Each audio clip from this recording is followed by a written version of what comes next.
முன்னாள் அமைச்சர் ஆர்.பி. உதயகுமாரின் விமர்சனங்களுக்கு மதுரையில் நடைபெற்ற தாவேக நலத்திட்ட விழாவில் தாவேக சட்டமன்ற உறுப்பினர் எஸ்.ஆர். தங்கபாண்டி கடும் பதிலடி அளித்தார். தாவேக தலைவர் விஜய் பிறந்த நாளை முன்னிட்டு மதுரை மாவட்டம் முத்துப்பட்டியில் 1000 குடும்பங்களுக்கு நலத்திட்ட உதவிகள் வழங்கும் விழா நடைபெற்றது.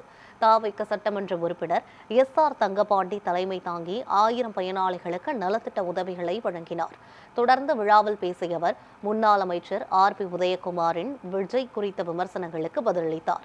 முன்னாள் அமைச்சர் ஆர்.பி. உதயகுமாரின் பேச்சு பிக்பாஸ் நிகழ்ச்சியில் நேரவாரியாக சம்பவங்களை விவரிப்பதைப் போல இருப்பதாக கிண்டலாக பேசிய அவர், மக்கள் தங்களை நினைவில் வைத்துக் கொள்ள வேண்டும் என்பதற்காக முதலமைச்சர் விஜயை விமர்சிப்பதாகவும் கடுமையாக விமர்சித்தார். முதலமைச்சர் விஜய் பிரதமராவதில் எந்த தவறும் இல்லை எனவும் கூறினார்.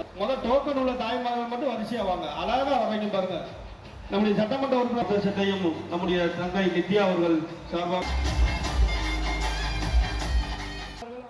இந்தியாவை திரும்பி பார்க்குது.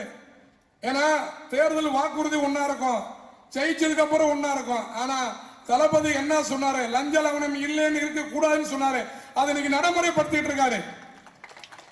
இந்தியாவில் எல்லா மாநிலமும் இதை உற்று நோக்குது. தளபதி அதுதான் சொல்ற மாதிரி சொன்னாங்க. இந்த ஆர்.பி. உதயகுமார் அடிக்கடி சொல்றாரு, இவர் பிரதமர் ஆயிடுவார் அப்படின்னு சொல்லி. எங்க ஒரு நல்ல முதலமைச்சர் இந்தியாவின் பிரதமராக வருவது தவறே கிடையாது. ஆர்.பி. அண்ணன் உதயகுமார் அவர்கள் முன்னாள் அமைச்சர் சொல்றாரு, இந்த பிக் பாஸ் டைம் மாதிரி தான்.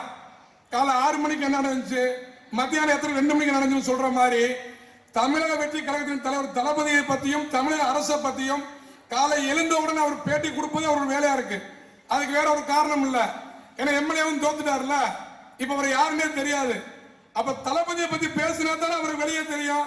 அதுக்காக பேட்டி கொடுத்துட்டு இருக்காரு. அவரால் முடியல. ஒரு நேர்மையான அரசு நடந்து கொண்டிருப்பதை பார்க்கலாம் அவரால் முடியல. அதுக்கு காரணம் என்ன?